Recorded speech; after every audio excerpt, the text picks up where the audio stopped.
You're listening to the Spark Radio Network, Internet radio like you've never heard before. Innovation, creativity, and imagination are all said to begin with a spark. So fasten your seatbelt and take the ride of your life and listen for the spark. You are listening to KLRN Radio, where liberty and reason still reign.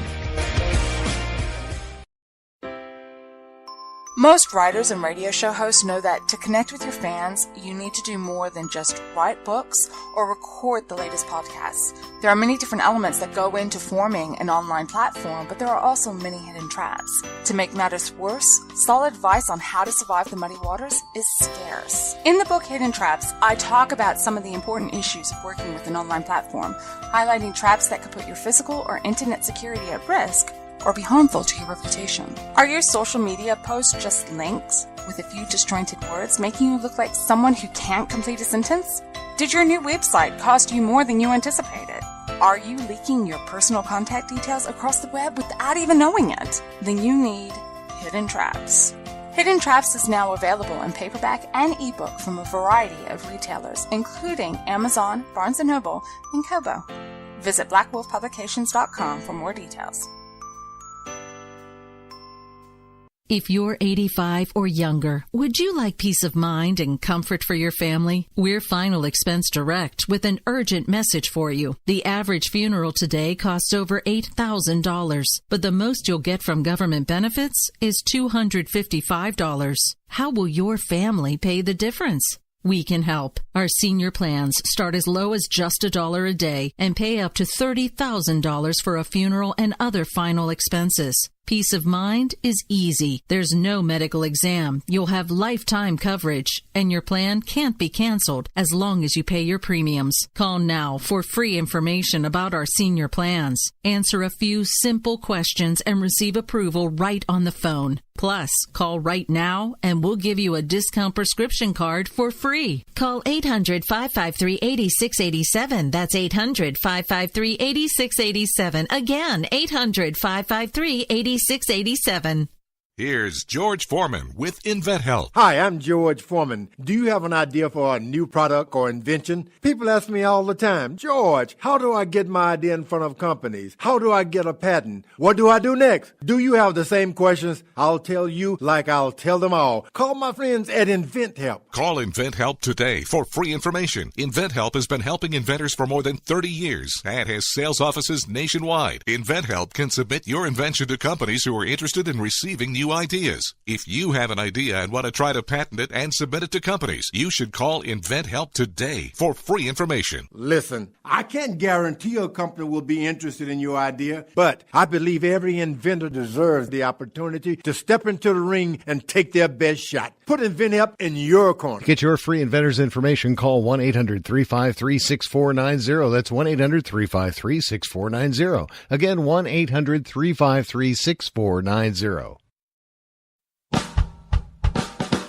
You're listening to the Spark Radio Network, Internet radio like you've never heard before.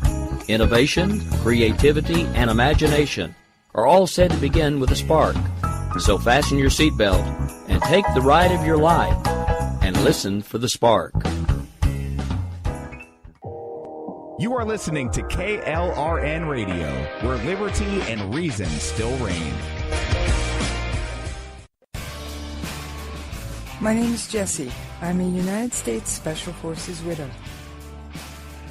This gives me a unique perspective on the world around us. If you're willing to listen, I'll tell you how I see it, and I won't pull any punches.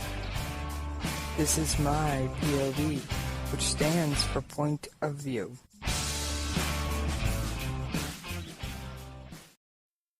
All right, how y'all doing out there tonight? It's Jessie. Yes, I know, I've been absent all week. I do apologize. Monday night was technical issues beyond my control. And last night, I was with another military spouse who was bringing life into this world with her husband half a world away. And she asked me to be with her. So I'm sorry, as much as I love you fans, my military family has to come first. But at least it was a good reason, I promise. And I'm not alone. I'm not alone tonight. I've got a special guest. How you doing there, Rio?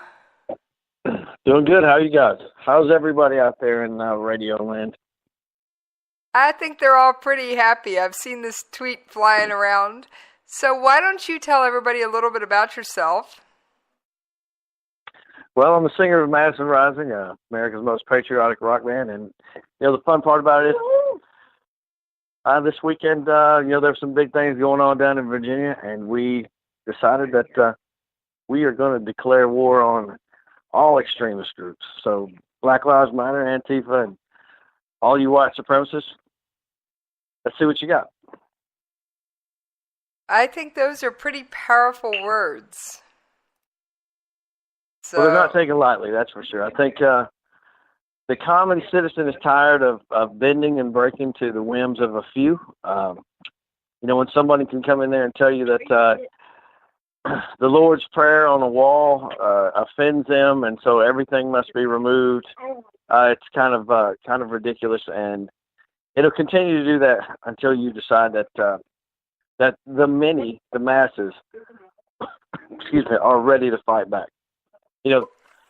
Change happens when people make their voices heard, and unless you start talking and standing up, things are not going to change for allowing the one to change the world for the many. And that's for us, we're ready to start fighting back. And unfortunately, some of these groups, they like to get a little bit physical, and we welcome the physicality. If that's the level that you want to go to, then we welcome it. Well, I've got to say that I was actually doing some thinking, and granted, I don't cover much in the way of U.S. politics, but that doesn't mean I didn't know about Charleston, I didn't watch the events. Do you know what I compared it to, the events of this past weekend? I compared both the events in Charleston on some level, and did you hear about what happened in North Carolina a little while later, where people went and they decided to tear down a statue on their own? That was the second one was the one that got to me more than the first, but the first one disturbed me. Yep. Well, no, absolutely. Go ahead. It reminded me of DASH, or ISIS is what most people call them. My regular listeners will know that DASH is the acronym they hate, and that's why I use it. Anyway, same group, too many names, they're evil.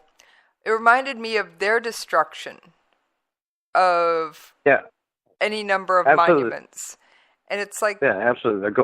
They're going across the Middle East, destroying ancient statues, carvings, and when they start destroying that, they start trying to erase history.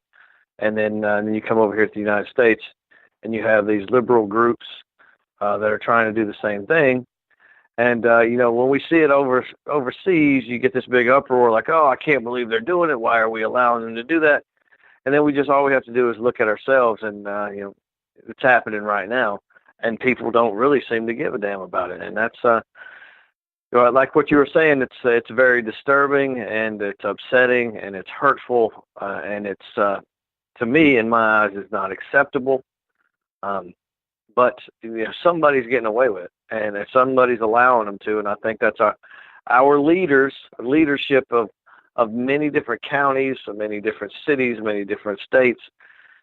They're promoting and allowing this kind of damage to happen. I mean, Mitt Romney comes up and says, "Hey, there's two sides to this. One of them is blatantly evil," and that's talking about the alt-right, which in that alt-right group they've grouped in the white supremacists, and then the other one is taking the moral high ground, and they're that would be the side where you're speaking of Antifa and Black Lives Matter and Black Panthers, and it's like you've got to be kidding me. You're okay with one side hate group and not okay with the other side's hate group. It's ridiculous. You should not be condoning either one of those sides. Well, my question is, where will it end? Will they march on Monticello next? There is no end. That's the thing. This is not a place where you can say, okay, well, all the Confederate monuments are gone, so we're done. No, it's not going to be an end. I mean, there's reports out there that people showed up to the New York Museum of History trying to say Teddy Roosevelt's statue and bust needs to come out of there, and it's just as long as we allow it, then it'll happen. And unfortunately, it seems like people are going to allow it, or they can do just like the mayor of Baltimore, was Catherine Pugh, decides she's just going to do it. I'm just going to do it in the middle of the night so nobody knows and there's not an uproar and Baltimore doesn't burn. So I'll just go ahead and make the decision myself and take down 4 of the monuments that are there, and we'll see what happens. And I think that was a cowardly move. I think that it shows the true character and nature of the individuals that have been put in place as leadership. And unfortunately, I think that they're gonna push too far, and then you're gonna push back, and that's where we come in. We're the voice of the constitutionalist. The constitutionalist doesn't take sides. You're not right, you're not left. The fact is, you're right in the middle. You obey the rule of law, you enforce the rule of law, and if the Constitution says this is what can happen, then it happens. And we are there to voice the opinion, because the people who believe that are the ones that are slowly getting the Constitution and taken away from them, their rights taken away. And we're calling for these guys, the everyday, common, hard-working individual, to stand up and say, you know what, we're done with this crap. Enough is enough. And if you want to pick a fight, then we don't, as far as Madison Rising, condone any type of violence. However, we don't accept being assaulted either. And we have a right, when the everyday citizen has a right to protect his life and his property. And we're just looking at saying, hey, maybe it's time that we start protecting our property and our life.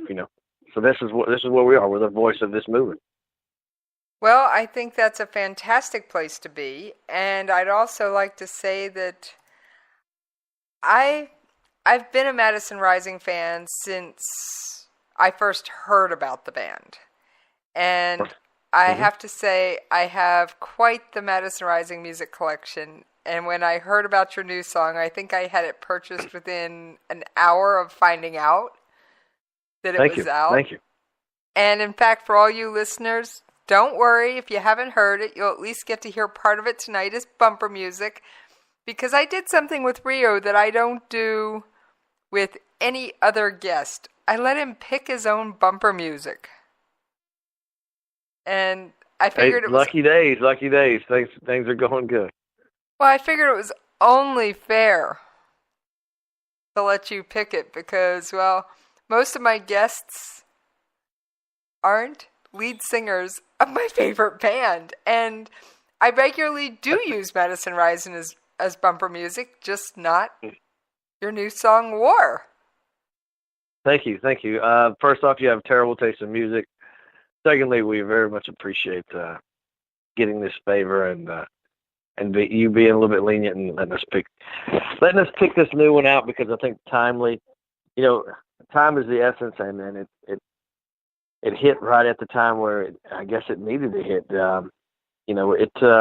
We'd have this thing recorded and was ready for release, and it just so happened to be this rally was going on, and it happened, and it kind of exploded. And I think that it was kind of set up for the explosion. I think they brought in the powder kegs and lit the fuse, and very much wanted it to be exactly what it is. And I think, if you look at it the whole way, it's a big political game that they're playing.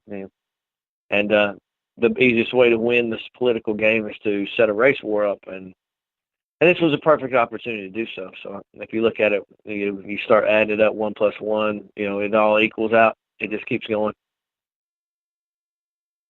Well, I personally think what you're doing is amazing, and I don't think I have lousy taste in music. In fact, I have to say that my husband, who tends to be more of a harder rock sound listener, I tend to prefer more of the country music style. He tends to go with more hard rock type things. And he was shocked when he started hearing some of the Madison Rising coming out off my playlist. He's going, "Since when did you like this stuff?" I'm like, "Since it became patriotic." Because I pride myself on having quite the patriotic collection. Yeah, that's a good point. Because, we're a hard rock band. We do have some softer stuff. We kind of have something for everybody out there. But we're definitely going to bring it. We're going to bring some sound. We're going to bring some noise. And hopefully we're going to pump enough people up to now get them out of their seats and doing something about fighting for their own rights and protecting what's left of them. They've been after our guns for a long time. I think this is going to be I think what's next is, I think they'll come back after the guns. I think right now they're setting things up so well that the domino effect should happen. If you look at it, they're creating a race war, which is seems to be pretty easy to do nowadays.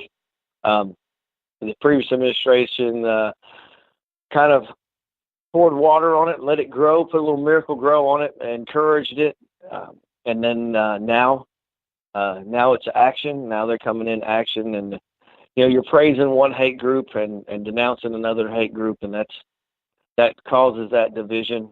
And now once that happens, and they think they've created it big enough, then I think they'll come right back after our guns next and make it a bigger issue, because you go into the rallies and you have peacekeepers that are walking around with AR-15s, HKs, and Dutch-Fus. They've got the firepower. And I think what I heard yesterday in one of the conversations from the Charlottesville, Virginia police chief was like, well, those militia units had better weapons than we have. We were outgunned, and I think at that point, I think that's the seed that they're tossing. Okay, look at this. Look at those weapons. Now we have to go after those weapons to keep them away from the rallies. And so I'm pretty certain that's what's going to happen next, and we'll see. We've been involved in politics and speaking up for the people's rights for a very long time, and I think this is going to be the next thing that's happening. And I would say 4 or 5 months. I wouldn't be surprised that it's coming out at that point. Well, believe it or not, all this division made me think of one of the, I'll call it classic Madison Rising songs, one of your softer ones, Before the Hyphens Came. Oh yeah, Before the Hyphens. When did we become so divided? When did we draw all these lines? Why can't we all just be Americans? Well, I really believe that the previous administration started really upholding the criminal. And once they started holding the criminal as a victim, things started changing. And then once they started the false narratives going around of the police are just rogue units that are killing black kids in the street. Bill Clinton started with the higher incarceration rate numbers of minorities. So in there, the Democrats, and it's all built on the Democrats, and you can see individuals. I think one of the best things that people did was investigate. They found that these high-ranking Democrats that's been in the Congress, their lifers, they've been in for a long time, and they have ties into investments into the prison systems. So the way that they can keep money into the prison systems and get government funding from that is, you got to put people in the cells. Bill Clinton went after, with a higher incarceration rate of minority youths. He has a foundation that has a big part in the prison systems of the U.S. right now.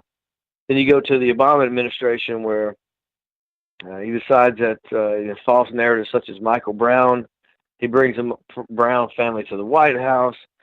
He invites Black Lives Matter to the White House. He praises these people, and I think right there, you just keep creating this divide, and every other citizen that knows, hey, this is, I'm throwing the flag on this, knows that it's wrong.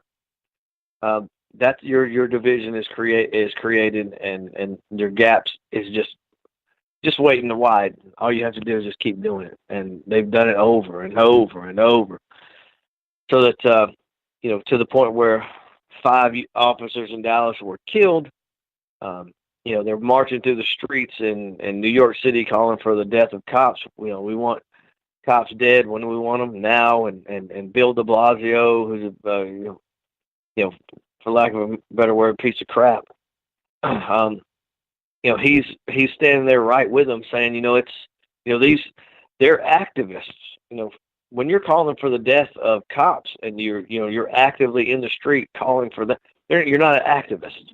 You're an anarchist and a terrorist. And when you praise these kind of people, the average everyday American is pissed off about that. So there, your divide just keeps getting bigger and bigger and bigger. And what's the biggest population in the United States? It happens to be of the Caucasian ethnicity. So when you see you have a wide range of Caucasians that are watching a large group of minorities get away with murder, and then you're being told that you're bad because you've created an environment for them to get away with murder. The division, the gap grows tremendously, and I think that's where we are now. And it's just a matter of time before Charlottesville happens all over the country. I think that it could happen. It could happen right now. They're marching in Philadelphia right now, and so I think that it could happen. It could happen tonight, and then it's going to be pretty devastating. I think we've taken our full step all the way back to the '60s, prior to Martin Luther King days. So I feel it's going to get ugly. Well, I pray you're wrong, but the writing's on the wall, much like, I hate to say it, I'm afraid of what's going to happen in another location around the world. But before we get to what my thoughts on North Korea and asking your opinion on that bit of chaos, what did you think of the safe space noise that happened after the election? I think the safe space thing is completely ridiculous. You have safe space being, you have somebody, what did they do? They wrote on a curb wrote the name Trump, and they needed space for that. I think it's immature children that are going to college. You're 18, 19 years old. I won't call you an adult. You're still a child. You still have not processed enough in the world where you can step up and call yourself an adult. You're getting there, and you're learning your way to it. But when you let somebody who writes the word Trump, who happens to be that's a last name, that can't do any physical harm, that's oppressive to you. That's so far that I need days off because I can't take tests. I got to have a safe space because I'm so stressed out. You know what? The sad fact of the matter is, I blame all of us. I think it's a bunch of crap. I don't think it should be there, but I don't blame them. They're children. I blame us for allowing that to happen. We pay these colleges hundreds of thousands of dollars. You can go to some of these colleges for 4 years, you're coming out with $200,000 in debt. And us as hardworking Americans are willing to pay them for our children to go to have these educations. And until the day we decide, you know what, I'm not going to pay for this. This is not what my child needs. And we start taking our money back out of it. I think until we decide that that's what's going to happen, then these colleges and universities are just going to keep doing it. We want to draw the children. We want to make it easier on them. If you can't take a test today, we'll just, I know you're stressed out, so we'll just give you your grade. And what we're doing is we're failing our children. We're failing the next generation and teaching them how to work for what's needed, because we're either going to have a job, a workforce and company owners that are just going to pay people to do nothing all day except whine and cry. Or the flip side is they're not going to have a job because they sit there and whine and cry. But it's our fault. It's all of our fault, which is unfortunate. If we've spent a dime on a university and we know that they're doing that, then it's our fault.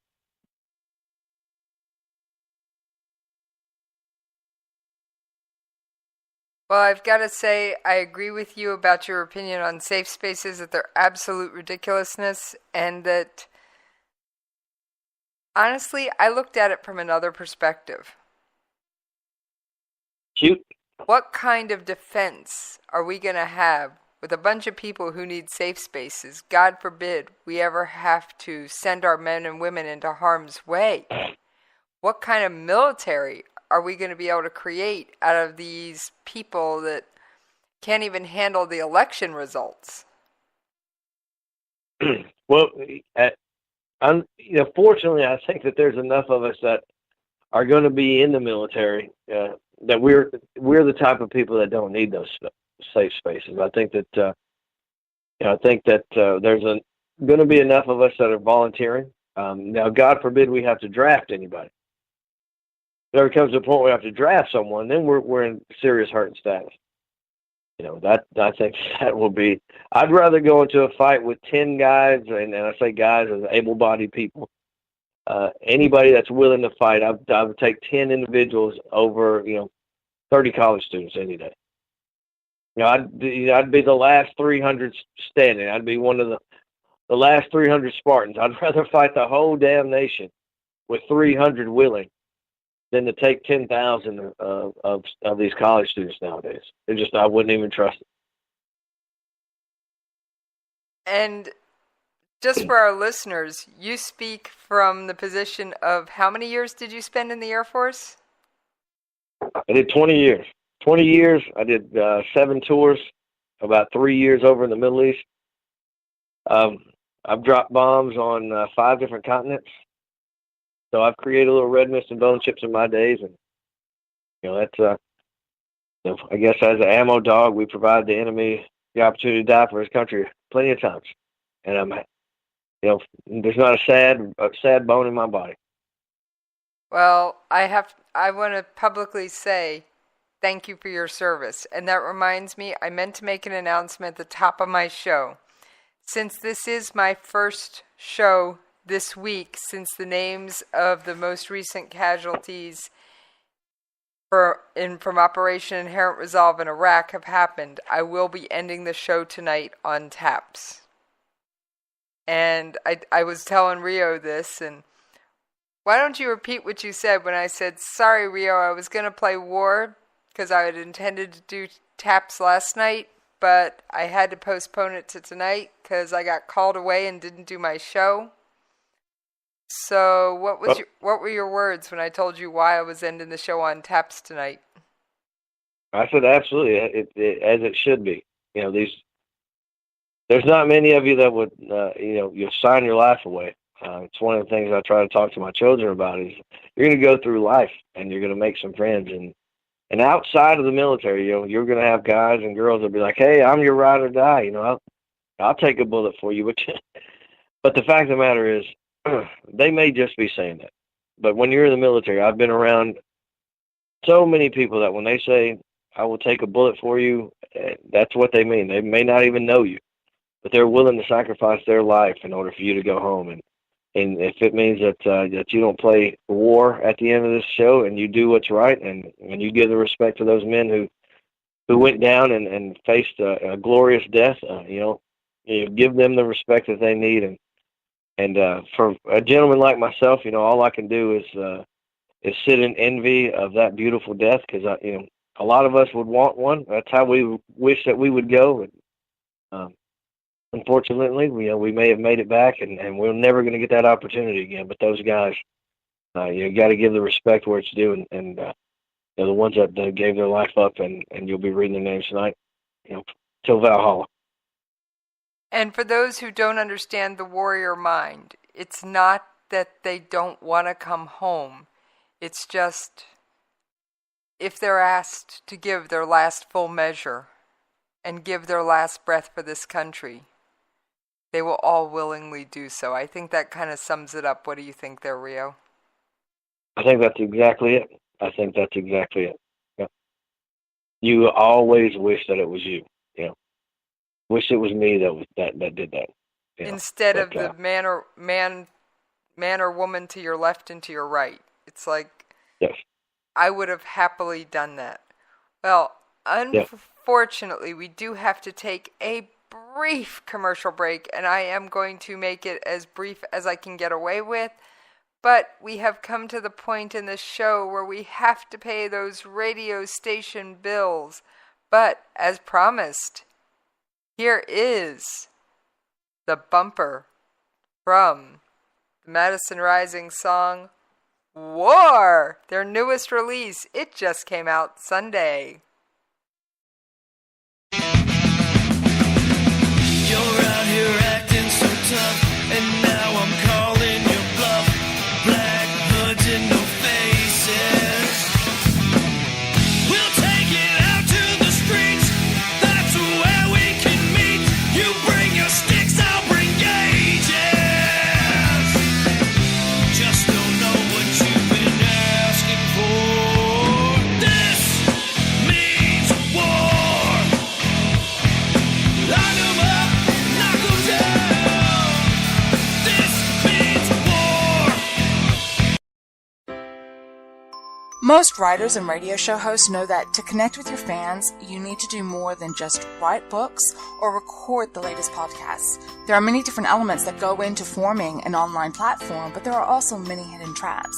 To make matters worse, solid advice on how to survive the muddy waters is scarce. In the book Hidden Traps, I talk about some of the important issues of working with an online platform, highlighting traps that could put your physical or internet security at risk or be harmful to your reputation. Are your social media posts just links with a few disjointed words, making you look like someone who can't complete a sentence? Did your new website cost you more than you anticipated? Are you leaking your personal contact details across the web without even knowing it? Then you need Hidden Traps.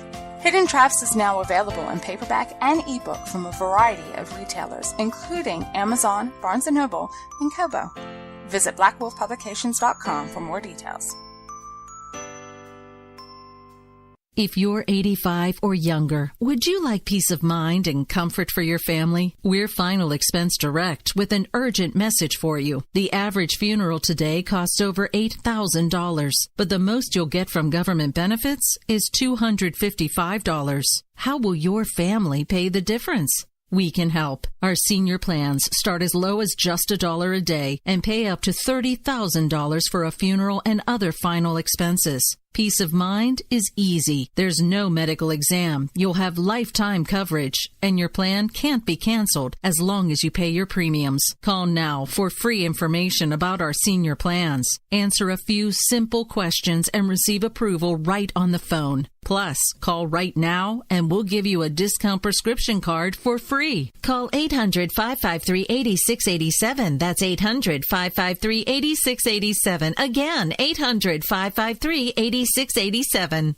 Here's George Foreman with InventHelp. Hi, I'm George Foreman. Do you have an idea for a new product or invention? People ask me all the time, George, how do I get my idea in front of companies? How do I get a patent? What do I do next? Do you have the same questions? I'll tell you like I'll tell them all. Call my friends at InventHelp. Call InventHelp today for free information. InventHelp has been helping inventors for more than 30 years and has sales offices nationwide. InventHelp can submit your invention to companies who are interested in receiving new ideas. If you have an idea and want to try to patent it and submit it to companies, you should call InventHelp today for free information. Listen, I can't guarantee a company will be interested in your idea, but I believe every inventor deserves the opportunity to step into the ring and take their best shot. Put InventHelp in your corner. To get your free inventor's information, call 1-800-353-6490. That's 1-800-353-6490. Again, 1-800-353-6490. You're out here acting so tough, and now I'm calling your bluff. Black hoods and no faces. We'll take it out to the streets. That's where we can meet. You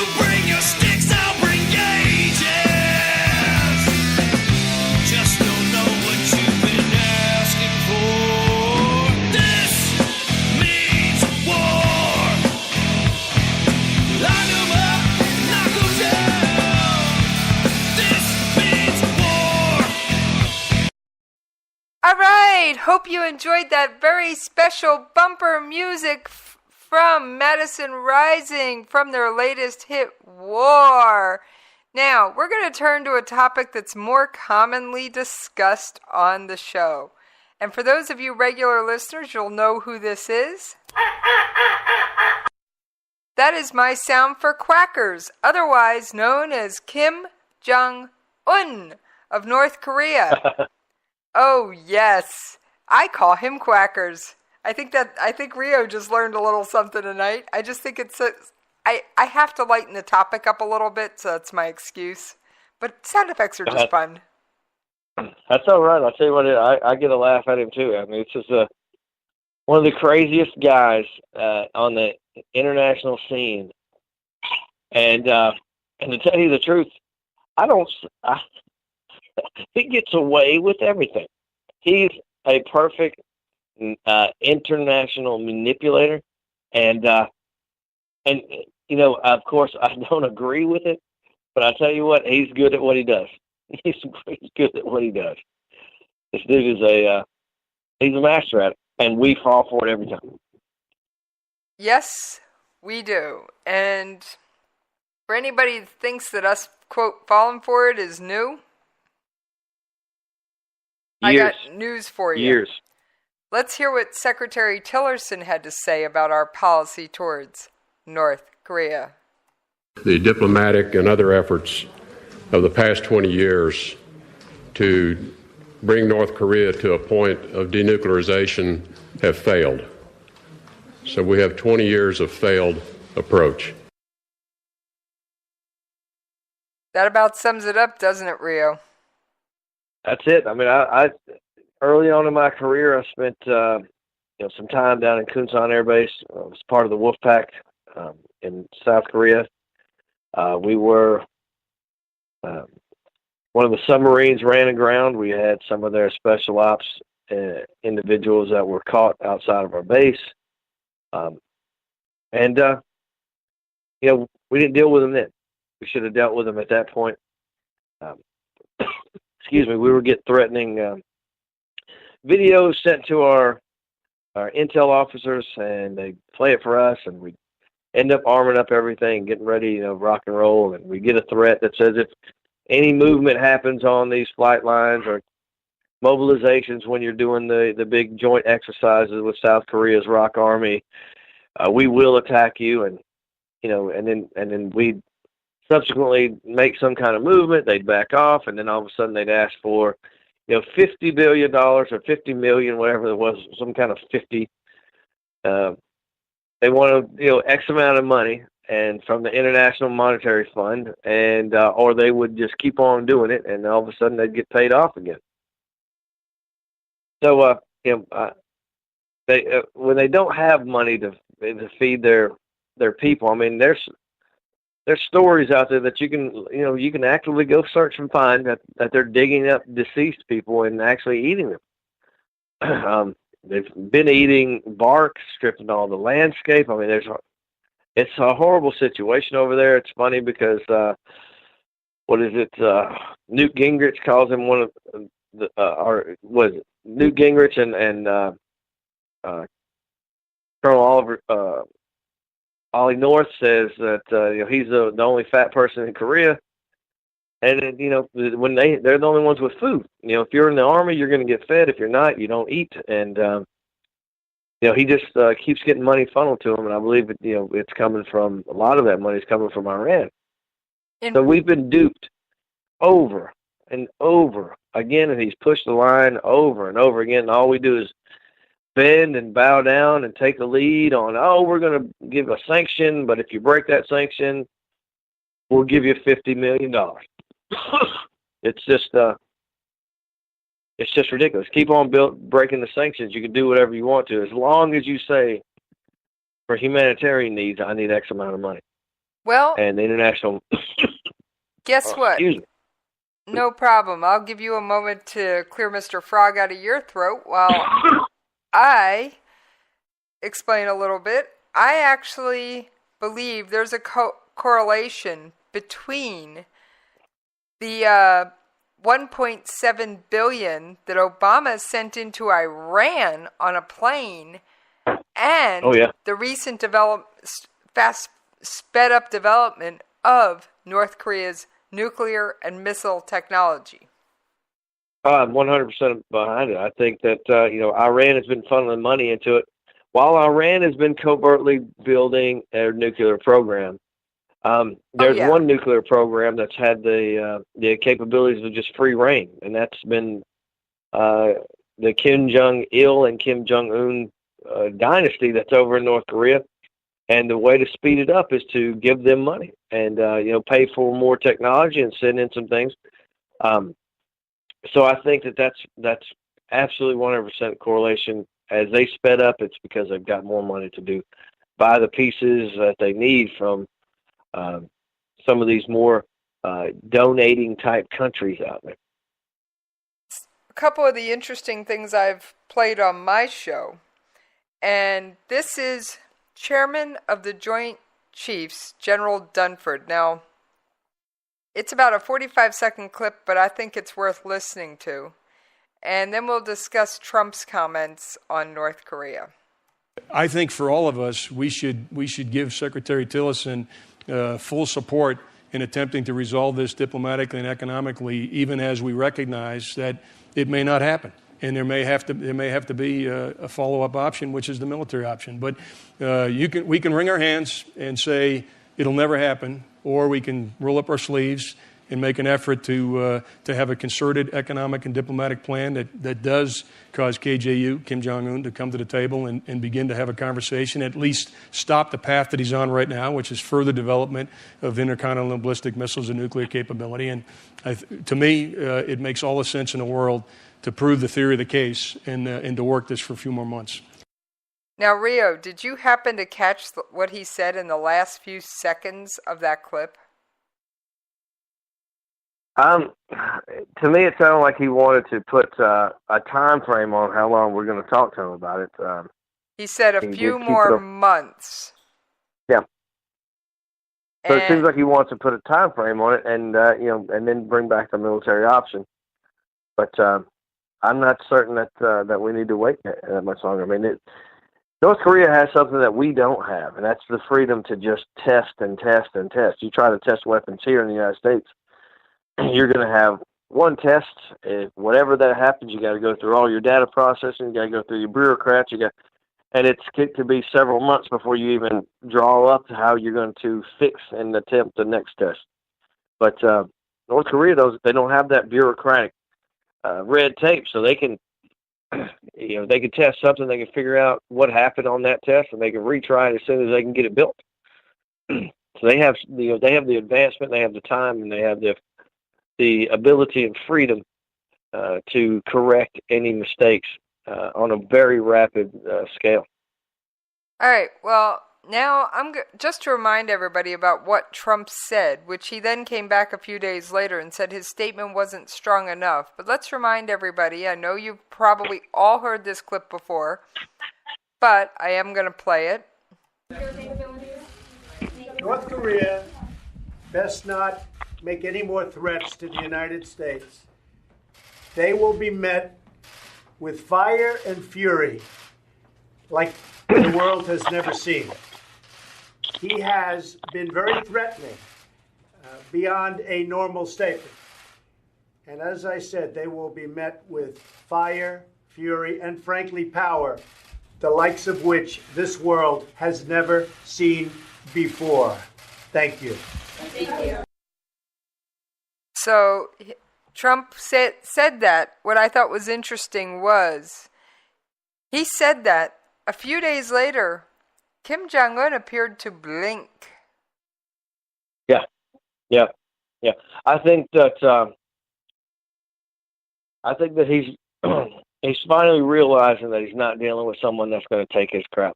He's not going to bend over because he threats. The fact of the matter is, we allowed this to happen. We should have handled it a long time ago, but we allowed it to happen. And the mainstream media went nuts on that statement. I mean, I thought they were going to go jumping out of buildings and when he made that statement. And, oh, he's out of control. He's lost his mind. He's putting the nation in danger. But it's like, hey, guys, did you just forget that North Korea just said they're going to attack the United States? They are going to attack the United States because Guam is the United States territory. They are going to attack the United States. And I don't even understand where people were pissed off about that. Like, how could anybody go, oh, Trump, you're out of your mind? And then I dial it down to a local, personal level. If I was to walk up to you and say, I'm going to punch you in the face, and you do nothing about it, then you deserve to get punched in the face. I'm going to give you that punch in the face. If you just allow me to do it, well, there you go. You get what you want. There's no way in the world that if someone is saying they're going to attack the United States, they have the capability, they have the mindset, and you have the threat. The only thing you don't have at this point is the actual attack. So I think I applaud President Trump. I applaud him for coming back and saying that statement wasn't strong enough. And if somebody's going to send a ballistic missile, intercontinental ballistic missile towards the United States or any of its interests, I think we should retaliate with fire and fury like the world has never known. I'm 100% behind that. Well, I have to say one thing. And I don't want to see the bloodshed that will happen on the peninsula if we have to put the military muscle into play. Right. However, I would that means a lot to you, personally. It means a hell of a lot to you. I would love to give Kim Jong-un that proverbial punch in the nose that he needs. Yeah, and I think that's, we were waiting on, North Korea has a friendly nation of China that's kind of covered their back for a long time, many years, many decades. And China said, hey, if North Korea acts, then you have the freedom to retaliate. So I think when they said that, I think that's hastened KJU's ability to blink and back off of it because he no longer had that umbrella protection from one of the biggest militaries in the world, if not the biggest military in the world. And he kind of opened up the door for our president to say, I don't need Congress's approval at this point. I can do that. I can bomb you for 90 days before I need Congress's approval. So I'll let you know that if you make another threat and make movements towards it, I'll take that as an actual act of war. Meet you with that fire and fury. Again, it sounds like, I and Madison Rising condone a lot of physical attacks. But, I also look at it as I don't condone it, but it is always an option. And I will say that, people say war's never an option. Well, sometimes it is. And you don't tell a bully to stop if he's pushing you, punching you, or hitting you in any way, assaulting you. You can't ask a bully to stop because he won't. Sometimes you got to meet his aggression with a higher point of aggression to make him stop. Well, so at this point, that's where I feel that that's where we are. But I also think that we have these strategic assets that can go in and do a precision strike and cut the head off a snake if we actually need it to happen. I agree with you. Now, I've actually got one more clip, and I promise this will be the last one for the night. At least I'm hoping it is. And this was, again, General Dunford. And listen to what he says about war on the Korean Peninsula. Many people, and this is an important point, many people have talked about military options as with words like unimaginable. And I would probably shift that slightly and say it would be horrific. And there would be a loss of life unlike any we have experienced in our lifetimes. And I mean, anyone who's been alive since World War II has never seen the loss of life that could occur if there's a conflict on the Korean Peninsula. But as I've told my counterparts, both friend and foe, it is not unimaginable to have military options to respond to North Korean nuclear capability. What's unimaginable to me is allowing a capability that will allow a nuclear weapon to land in Denver, Colorado. That's unimaginable to me. What do you think of that one there? I think it's very well put. Speaking from a veteran who served on the peninsula in South Korea, I knew that if a conventional war broke out, I had X amount of time. And bases that we operate over there have, X amount of time of survivability that we accept. And then we have X amount of time of survivability that we accept. And every one of us that walk over there, we were told how long they're expecting us to be there if something happens.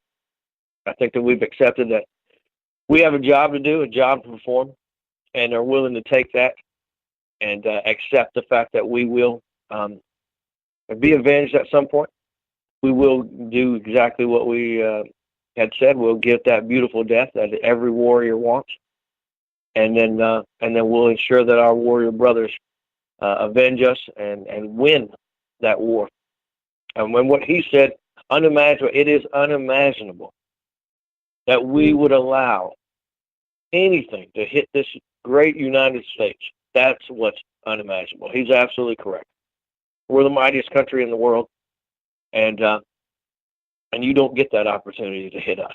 And so, General Dunkirk, I'm at 100% behind him all the way with that statement. That's the unimaginable thing. That people want us to back off in order to basically open the door for KJU to get his missiles off. And no, unimaginable is to allow that. Well, I happen to say, even though, and I have mentioned this on air previously, that my husband is in South Korea, I would rather see the war break out on the Korean Peninsula, and yes, even with my husband there, than I would any attack on the United States. And you know what? I'd dare to bet that your husband would want the same thing. He would. We've actually had that conversation. It's a very tough conversation, but we have actually had that conversation. In fact, this is his second trip to the peninsula. His first trip was about 8-9 years ago, and he said, I don't want to go back unless bullets are flying. And I looked at him when he packed his bags this time and said, you may be eating those words. He may be. And God bless him. We laughed and joked, and then we got serious and had the conversation, the what-if conversation that every service member should have with their spouse. Yeah, absolutely. There's a huge demographic in the United States that'll never know what it's like. Got to talk about, what if I don't come home? Or prepare that what-if DVD or CD so that their loved ones know who they are and what they sound like. They just don't know that. But it's a very powerful thing, and it's a very humbling thing when you have to basically look at your own immortality and know that it could come at the hands of someone else, and you're okay with that. So it's a huge thing. It's a very important thing. It's a very intimate thing. And, God bless you all for having that. And God bless them for willing to do it. I am the proud keeper of two very special casket flags. And I say I'm the custodian of them for reasons because, well, I was listed of next of kin for both of these very special people. One, of course, was my first husband. Mm-hmm. And most people would say, once bitten, you should be shy. You shouldn't, I've been told I should never have remarried a member of the armed forces. But you can't help who you fall in love with. That's right. That's right. There's a character that's in there. And if that's what attracts you, you'll go to the same fish pond. You got to have it. That's why I say it.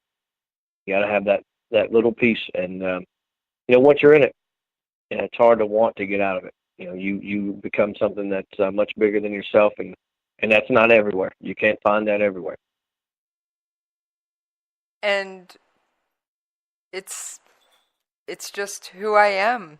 It's part of my character.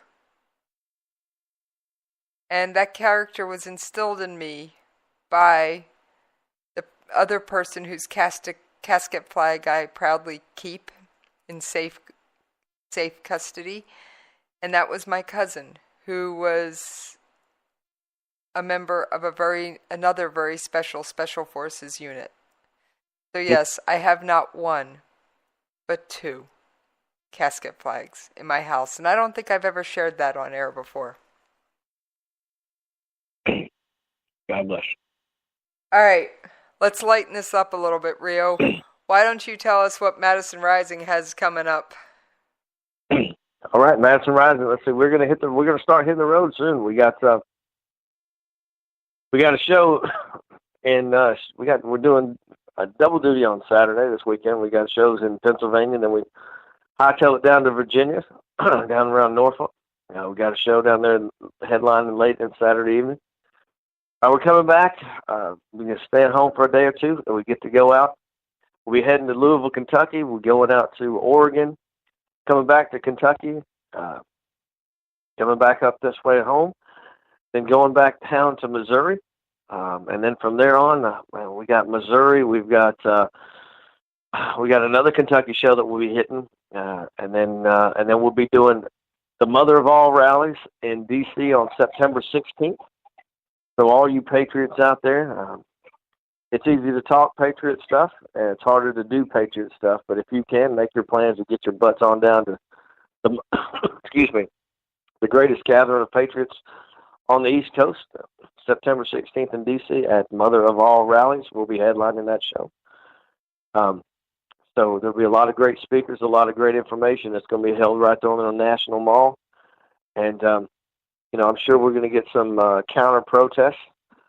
So we're going to need all the Patriot boots on the ground that we can get. And then after that, we'll be heading out west. We'll be doing a nice run to Vegas. Then we'll come back to, and we'll do Florida. We'll do South Carolina, and then head out to Texas. So we've got Texas and Arizona. So we've got a lot of stuff going on the rest of the year. And in that, we'll be singing our new song, playing it hard and proud and loud. We'll be calling and declaring war on every state that we go there, and letting you guys know that we are there for you, and we'll lead the charge if necessary. Where can people find more information both about you and Madison Rising? They can go on our social media sites like everyone else. We have, we're very active on our Facebook site, and then if you want, you can connect to each one of us. We all appreciate individuals and what they stand for and what they want to say, good or bad. So you can connect straight to us if you want to. You can look at us on Instagram, and if you want our music, we're all over the digital platforms, or you can order the hard copies. But if you want to, it's iTunes, Amazon, CD Baby. If you don't want to spend it, you want to listen to us on Spotify, go to our Madison Rising channel, and we're everywhere. So, play us loud, play us proud, and by God, let's prepare for what may be coming next from either North Korea or right here on the domestic side. Well, for those of you who want to track me down, I'm going to keep this short, sweet, and simple. You can find me on Twitter at Jesse's POV, and you can email me at the station, jessespov@klrnradio.com. Now, remember, I did say I was ending the show on taps, so the next words will be the final spoken words from me tonight. The Department of Defense announced today the death of 2 soldiers who were supporting Operation Inherent Resolve. They died August 13th of wounds sustained while engaged in combat operations in Iraq. Both soldiers were assigned to 2nd Battalion, 319th Airborne Field Artillery Regiment, 2nd Brigade Combat Team, 82nd Airborne Division, Fort Bragg, North Carolina. Killed were Sergeant Roshane Yvonne Brooks of Brooklyn, New York, Specialist Alan Stigler of Arlington, Texas.